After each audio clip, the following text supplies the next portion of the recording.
What if Obi-Wan killed Palpatine on the Invisible Hand? What would have happened then? We pick up with Anakin and Obi-Wan entering the Invisible Hand's observation chamber, where Palpatine sits restrained. Let's begin. The observation chamber doors hissed open. Anakin and Obi-Wan emerged onto the elevated walkway. Beyond the vast transparent steel viewport, the Battle of Coruscant raged.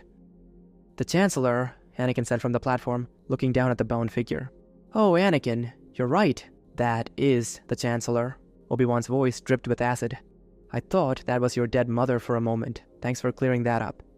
He descended the sloped walkway toward Palpatine. Anakin followed, jaw tight. Can't he even maintain professionalism on a mission now? His master's hatred for politicians had always simmered beneath the surface. Palpatine most of all, but it had been manageable. After Anakin's marriage to Padme, however, that contempt had transformed into something personal, directed at Anakin himself, for marrying a politician, for embarrassing him before the council, for disrespecting his teachings, for making him seem ridiculous. The reasons shifted daily, but the hatred remained constant. Anakin had long since abandoned arguing with his old master. The man clearly had mental issues and was doing more spice than Yoda these days. He'd stopped going on missions with Obi-Wan, avoided him in the temple, cut him out entirely. Then the Chancellor's kidnapping erupted out of nowhere. Before Anakin could request another partner, Obi-Wan was already assigned to the mission, and there was no time to protest. So here they were, approaching the man Obi-Wan called that miserable, creepy the source of all suffering in the galaxy, according to the Jedi Master. Every problem traced back to politicians, to the political system, to democracy itself, which Obi-Wan denounced as a failed experiment. If something went wrong in his life, he found a way to blame politicians. Even his divorce from Satine Kryze 2 years ago, that too apparently was Palpatine's fault. Behind Palpatine, the battle formed an almost artistic composition. The Chancellor bound against orbital warfare. As they drew closer, Anakin found himself thinking it looked like some pretentious art piece. Democracy in chains, a study in Republic fragility, perhaps? Was Grievous kidnapping him for an art project? Republic intelligence had mentioned something about the General being a failed art student. Anakin reached the chair first. "Chancellor, are you alright?" he asked. "Of course he is, Anakin. Look at him," Obi-Wan sneered, walking up beside Anakin. "People like him and your wife will always be fine, bleeding the rest of us dry." Same old act, Anakin thought. A Jedi Master, member of the galaxy's most generously funded religious military order, functionally above most laws, adopting the grievances of lower-level merchants. The hatred pouring off his former master intensified with each step toward Palpatine. Anakin watched as Obi-Wan gripped the Chancellor's jaw, turning his face side to side as if inspecting livestock, examining him with clinical disgust. "Yes, he looks fine, unfortunately," Obi-Wan concluded. When Palpatine began to speak, his eyes urgent, mouth forming what might have been Dooku, Obi-Wan's hand cracked across his face. "Did I tell you could speak, parasite?" His voice rose to a roar. "Did I tell you could speak? Did I f***ing tell you could speak?" Anakin quickly positioned himself between them as Obi-Wan's control visibly frayed, the familiar red heat of his anger expanding. "Oh, look at little Palpatine Jr. Gonna cry?" Obi-Wan spat at Anakin's feet, then walked backwards a few steps and turned around. At the same moment, Anakin turned to Palpatine. "Dooku," Obi-Wan snarled. Anakin glanced back to see Count Dooku on the platform at the chamber's opposite end, executing an unnecessary flip to the floor below, seemingly excited for combat. He turned back to Palpatine. "Count Dooku," Palpatine said quietly, then opened his mouth to complain about Obi-Wan's treatment. Anakin gestured frantically for him to stay quiet and quickly freed his restraints, though the Chancellor insisted on remaining seated. Restraints freed, Anakin rejoined Obi-Wan to face the Sith Lord as he crossed the vast chamber. "Your swords, please," Dooku said with theatrical courtesy as he finally reached them. "We don't want to make a mess in front of the Chancellor." "Oh, he won't have to deal with any mess when he has a million little just like Anakin to clean up for him," Obi-Wan said, voice tight with rage. "Isn't that right, Anakin? You want to tell the Count about all the messes you've cleaned up for him?" Anakin remained silent. His master was sick, needed help. It was the illness speaking, not really him. At least that's what Anakin told himself. Besides, they had a mission. Can't fight now. Obi-Wan smacked the back of his head. "Did you hear me, you little shit? Are you deaf?" He turned to Dooku with manic glee. "Ha! He's gone deaf, Count." Dooku stood frozen, wondering if Kenobi had forgotten his medication. His eyes flicked to Palpatine, who watched with carefully concealed fury. "Anakin, are you deaf?" Another smack to the head. Master, we have a job to do, Anakin said quietly, eyes fixed on Dooku, rather than acknowledge Obi-Wan to his right. Yeah, I was asking about your job of cleaning every mess for that. When was the last time you did it, Anakin? Obi-Wan invaded Anakin's space, face inches away, and burning red with rage. Dooku actually looked concerned. Master Kenobi, perhaps. Obi-Wan raised his hand to silence the Count, keeping his eyes on Anakin. Tell me, Anakin, when? Anakin maintained eye contact with Dooku, who felt like he was witnessing some deranged parent disciplining their child. When Anakin tried to step away, Obi-Wan grabbed his hair, shook him violently, and threw him to the ground. Fucking scum. Worthless piece of shit. Anakin rose slowly. Master, the Chancellor needs... Another smack to the back of Anakin's head cut him off, jolting him back down a half step. Needs? What does he need, Anakin? Maybe he needs your wife. Right, Count? Watch what you say about her, Obi-Wan. Anakin shot fully to his feet this time, anger flaring but held in check. They were on a mission. Obi-Wan was sick. The thought shattered as Obi-Wan's palm whipped across his face. You talking back to me? You fucking slave scum? Anakin's breathing quickened, anger building. Obi-Wan's handprint reddening on his left cheek. Dooku's eyes widened and a hand rose to his mouth. Oh, little Annie looks angry. Obi-Wan laughed maniacally, clapping his hands. You want to take a swing, you little Do it. Huh? Do it. When Anakin didn't move, staring right at him, Obi-Wan grabbed his hair and yanked violently. Hit me! Another vicious pull. Do it! He wrenched Anakin's head back and forth. Dooku watched, frozen. Behind them, he noticed Palpatine's slight smile. Whether pleased by Anakin's growing anger or considering Obi-Wan as potential apprentice material, the Count couldn't be sure. When Anakin finally raised his hand to push Obi-Wan's grip away from his hair, it triggered something worse. Obi-Wan slapped him again, harder than before. You pathetic life form. You killed Qui-Gon. His palm connected again. I should have killed you the moment Qui-Gon brought you in. I'm glad your mother is dead. I hope your wife dies in childbirth. The rage finally tore through Anakin's restraint. He stopped thinking about Obi-Wan's supposed sickness, stopped telling himself it was the illness talking. The venom spat at his mother, his wife, his unborn children. Too much to endure. His hands shot to Obi-Wan's throat, hauling him into the air, fingers crushing down until the older man's breath came in ragged, choking gasps. For a few heartbeats, there was nothing but the urge to end it. Then the reality hit. He was killing the man he still believed was sick. Anakin's grip faltered, and he let the older Jedi drop to the floor. Obi-Wan staggered upright, one hand clutching his throat, coughing hard enough to bend him forward. His voice came out hoarse, rasping through damaged vocal cords. You hit me. You Spit flecked his lip as he wheezed between words, face flushed from the chokehold. Dooku remained motionless, eyes starting between them, clearly at a loss for what in the nine hells he was supposed to do with this scene. Was he meant to step in? Cheer someone on? Just wait? Anakin looked away, guilt crashing over him like cold water. He'd just attacked someone who, in his mind, didn't truly understand the poison coming out of his mouth. Obi-Wan's gaze locked on Palpatine. Hit me again, you scum. Do it, or I kill this. He jabbed a finger at the Chancellor. Anakin finally looked up, but remained where he was. This was just more ranting, more empty threats from a sick man. He doesn't believe I'll do it, Dooku, Obi-Wan said with a crooked smile. Tell you what, Count, I'll kill him for you and join your side. Didn't you say some Sith named Sidious was running the Republic anyway? Dooku's eyes shot to Palpatine in sudden panic. This had just gotten complicated. Obi-Wan's gaze cut to Dooku, holding for a heartbeat, then slid to Anakin, still staring away, refusing to meet his eyes. Back to Dooku, back to Anakin. Each silent pass seemed to stoke a hotter, more poisonous anger inside him. Then, with a sudden snap of decision, Obi-Wan turned and closed the distance toward Palpatine. The Chancellor rose, fury simmering beneath his calm facade. Still raw from the earlier emotional hit, Anakin sensed no danger, convinced Obi-Wan wouldn't actually harm Palpatine. That illusion shattered the instant he heard the snap hiss of a lightsaber igniting. Anakin spun, ready to leap between them, but as his boots left the deck, Dooku's invisible grip caught him mid-air. The Count yanked his hand back, hauling him in with the Force, and killing his momentum, he slammed to the deck at Dooku's right.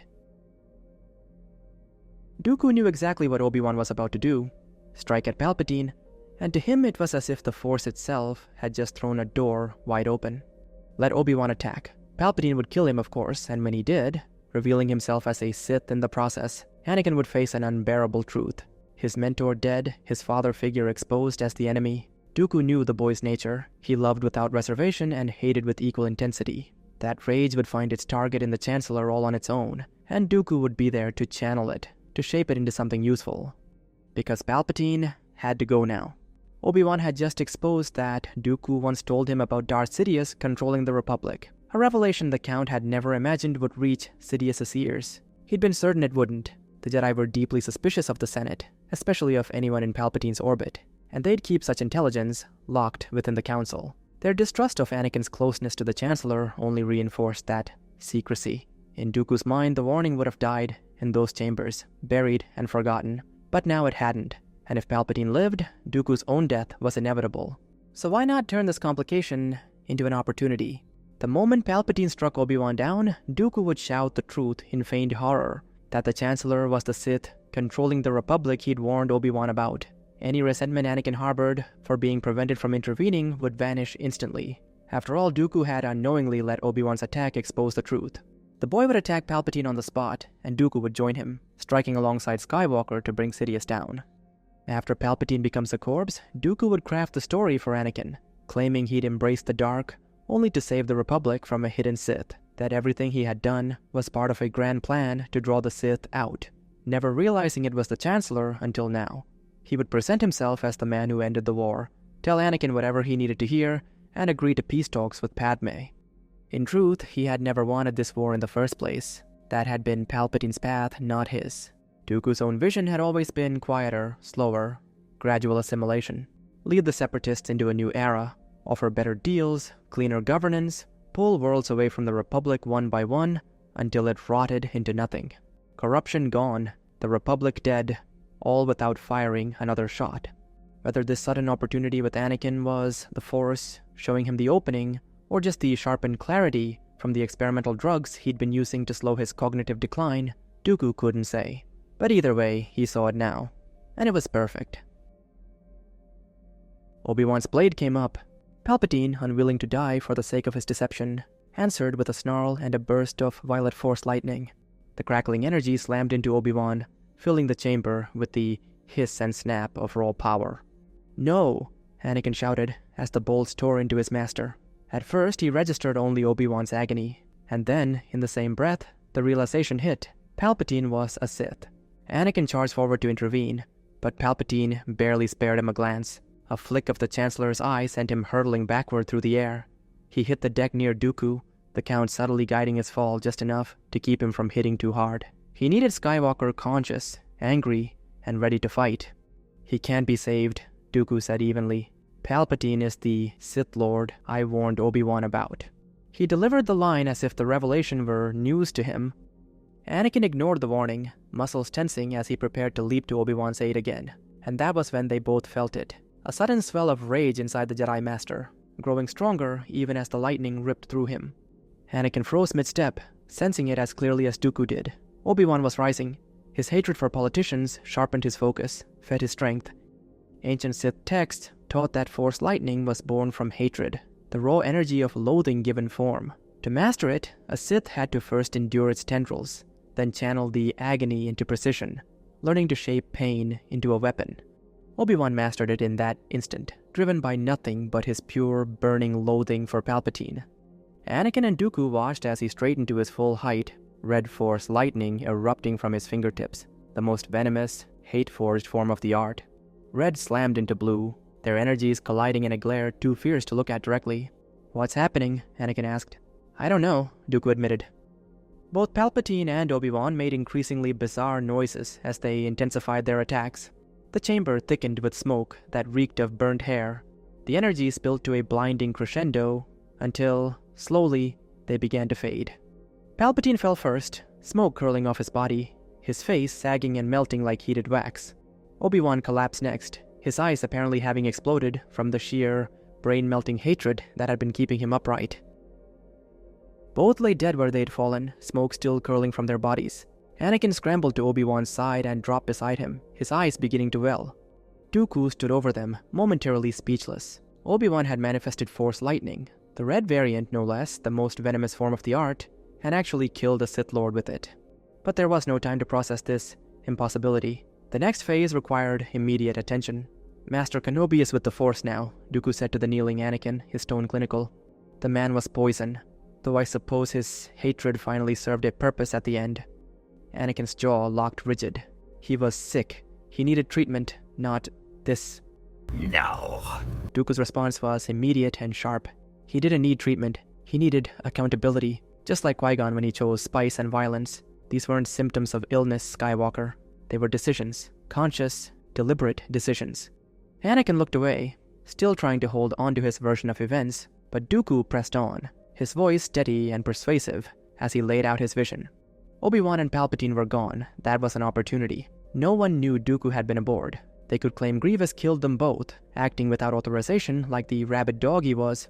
Dooku would execute the general for this atrocity, then immediately call for peace, specifically requesting to negotiate with Anakin and Padme, citing their courage and integrity as the reason he could finally trust the Republic enough to end the war. This would position Padme perfectly for the Chancellorship, and the Council would have no choice but to grant Anakin the rank of Master, after Dooku publicly credited them both as instrumental to achieving peace. Every possible objection Anakin raised, Dooku countered with something sharp and believable. The attempt on Padme's life? Why would he order that when she had stood firmly against the Military Creation Act? Her opposition to a Republic army had aligned perfectly with his own vision.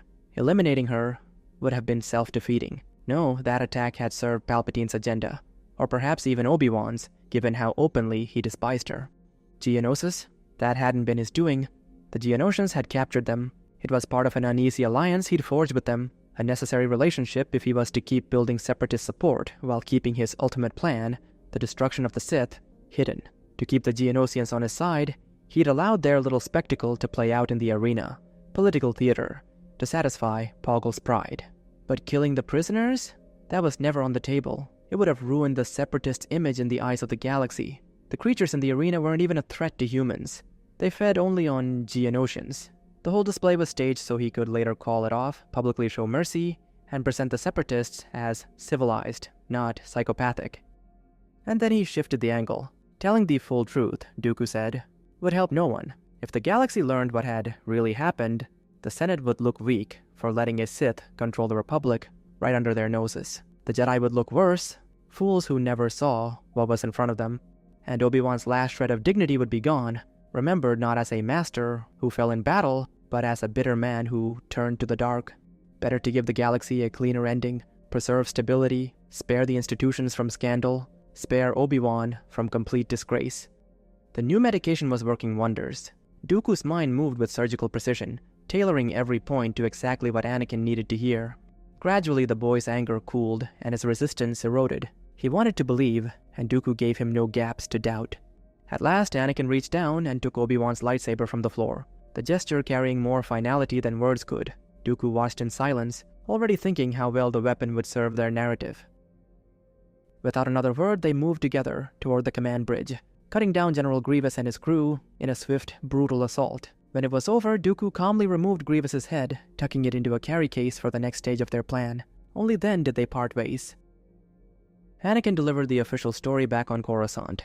Palpatine was already dead when they arrived, and Obi-Wan had gone down heroically. Dooku from Sereno broadcast a statement showing Grievous's severed head and condemning the general's actions as unauthorized. He declared the conflict had gone on too long and requested immediate negotiations, specifically with Anakin and Padme, out of respect for Skywalker's courage and Amidala's earlier attempt at peace on Geonosis.